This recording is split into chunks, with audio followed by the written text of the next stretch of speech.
ہجرت مدینہ اسلام کی تاریخ کا وہ عظیم لمحہ ہے جس نے پورے جہاں کے نقشے بدل دیے۔ یہ ایک ایسی رات تھی جب زمین سو رہی تھی لیکن آسمان جاگ رہا تھا۔ مکہ کی وادیاں خاموش تھیں مگر فرشتوں کے قدموں کی آہٹیں سنائی دے رہی تھیں۔ یہ رات رسول خدا کی زندگی کا سفر تنہائی نہیں تھا، بلکہ یہ وہ رات تھی جس میں انسانیت کا مستقبل محفوظ کیا جا رہا تھا۔ اور اسی سفر میں ایک عظیم ترین انسان حضرت ابو بکر صد وفاداری، محبت اور ایمان کی سب سے روشن مثال بن کر سامنے آئے۔ یہ کہانی ایک غار کی ہے، ایک سفر کی ہے، ایک دوستی کی ہے، اور سب سے بڑھ کر ایک انسان کے اس کامل ایمان کی ہے جو ہر آزمائش میں سرخرو ہوا۔ آئیے چلتے ہیں اس رات کی طرف، جس رات غارن سور پہ آسمان بھی جھک کر رحمتیں برسا رہا تھا۔ باب اول، مکہ کی گھمبیر فضا۔ مکہ مکرمہ، وہ شہر جو کبھی رسول اللہ کے قدموں سے روشن تھا، اب ظلم اور غصے کی آگ میں جھلستا نظر آ رہا تھا۔ قریش کے سرداروں کے چہروں پر سختی تھی، آنکھوں میں نفرت اور ذہن میں ایک ہی منصوبہ، محمد کو ہر قیمت پر روکنا ہے۔ دیرال ندوہ میں میٹنگ ہو چکی تھی۔ وہ سب متفق ہو چکے تھے کہ اگر آج محمد مکہ سے نکل گئے تو اسلام کی روشنی پورے عرب میں پھیل جائے گی۔ مگر انہیں کیا معلوم تھا، اللہ کا نور کسی دیوار سے رکا نہیں کرتا۔ گلیوں میں شور تھا مگر اس ایک گھر میں سکون تھا، اور وہ گھر تھا حضرت ابو بکر صدیق کا۔ باب دوم، السے افرے ارساولے اللؤ۔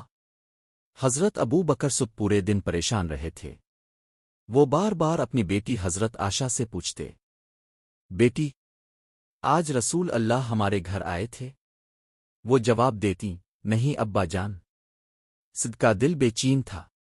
وہ کئی مہینوں سے 2 اونٹ تیار کر رہے تھے، سفر کے لیے ساز و سامان اکٹھا کر رہے تھے۔ انہیں یقین تھا کہ اگر رسول اللہ ہجرت کریں گے تو ان کے ساتھ کریں گے۔ اور پھر اس رات دروازے پر ہلکی سی دستک ہوئی۔ ابو بکر کی دھڑکن تیز ہو گئی۔ وہ سمجھ گئے کہ وہی آئے ہیں جن کی راہ میں وہ اپنی جان بھی دینے کو تیار تھے۔ دروازہ کھولا تو رسول اللہ سامنے کھڑے تھے، چہرہ پر روشنی، آواز میں نرمی مگر آنکھوں میں عزم۔ ابو بکر، ہجرت کا حکم آ گیا ہے؟ حضرت ابو بکر نے بے اختیار پوچھا۔ باب چہارم، جبل سور کی چڑھائی۔ جبل سور مکہ کے قریب ایک بلند اور خطرناک پہاڑ ہے۔ اس کی ڈھلوانیں اتنی سخت تھیں کہ مضبوط ترین آدمی بھی تھک جائے۔ جب دونوں اس پہاڑ کے قریب پہنچے تو ابو بکر نے کہا، آ رسول اللہ، آپ یہاں ٹھہریے، میں پہلے اوپر جا کر دیکھتا ہوں کہ کوئی خطرہ تو نہیں۔ وہ پہاڑ پر چڑھ گئے، پھر واپس نیچے آئے، پھر کہا، آ رسول اللہ، مجھے اپنی پشت پر سوار ہو جائیے، میں آپ کو لے کر جاؤں گا۔ رسول اللہ نے فرمایا، ابو بکر، خود چلو میں چل سکتا ہوں۔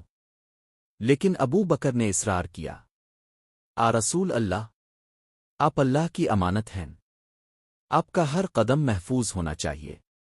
انہوں نے پورا زور لگا کر رسول اللہ کو سہارا دیا، کبھی ہاتھ پکڑتے، کبھی کندھا دیتے، کبھی خود آگے ہو جاتے۔ یہ چڑھائی صرف ایک پہاڑ کی نہیں تھی، یہ عشق کی چڑھائی تھی۔ رات گزر رہی تھی، پہاڑ خاموش تھا، آسمان گواہ تھا۔ ابو بکر کے قدموں سے مٹی اڑتی اور رسول خدا کے قدموں سے رحمت برستی۔ آخرکار دونوں غار سور کے دہانے تک پہنچ گئے۔ باب پنجم، غار کا معائنہ۔ ابو بکر نے کہا، آ رسول اللہ، آپ یہیں ٹھہرے، میں اندر جاتا ہوں۔ وہ غار میں داخل ہوئے۔ یہ غار اندھیرا، تنگ اور نامانوس تھا۔ عجیب سا خوف تھا، کسی سوراخ سے سانپ نکل سکتا تھا، کسی درد سے بچھو دوڑ سکتا تھا۔ وہ یہ نہیں چاہتے تھے کہ رسول اللہ کے قدموں کو کوئی تکلیف پہنچے۔